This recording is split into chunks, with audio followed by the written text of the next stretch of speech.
Hello mga kamare, ako nga pala si Noel Garcia, content creator, lives in El Nido, Palawan. Sumali nga pala ako ng Miss K sa Sitio Cagban na Mados, Barangay New Ibahay. At nasungkot ko nga pala ang first runner-up na may kasamang sash at award.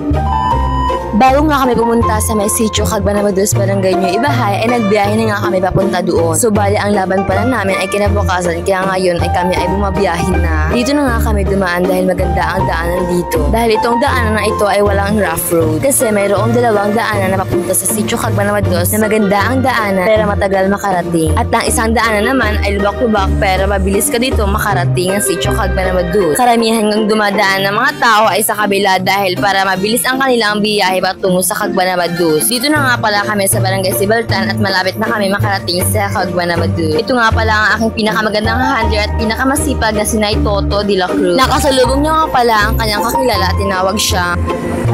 At okay lang sa kanya guys, hindi mag-alala. I-fast forward ko lang nga para mabilis ang inyong panonood dahil magagabi na dito sa amin. Pak, pasabog, fresh la, kahit haggard na ay walang ganun best. Dumidilim na nga ang sanlibutan kaya kailangan ko ng i-fast forward in 1, 2, 3. O, pasabog, dito na kami papasok sa New Ibahay, Cagban na Mados. Ilang minuto na nga lang pala is paparating na kami sa aming pupuntahan.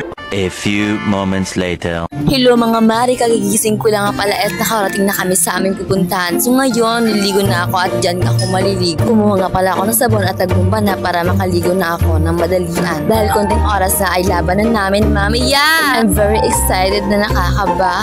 Uy! Dahil nga after 2 years nakakalaban ako ulit ng pageant. Noong unang sali ko pala is ako ay yung first runner-up. At pangalawang sali ko na ngayon, hindi ko alam kung pang ilan ako. At kumuha na nga pala ako ng shampoo at nag-shampoo na ako sa aking buhok at kumuha nga ako ulit ng toothbrush at para makatoothbrush na ako at para mabango ang hininga niyong mga mare. Huy best, walang ganon. Nagsabon na nga pala ako ng aking katawan para mamaya ako ay fresh and clean sa aking laban mamaya. Salamat nga pala kay Bingay at kay Angeline dahil sila ang tumulong sa akin sa backstage. At for last, ako ay nag-creamsock na para ang aking buhok ay shiny mamaya.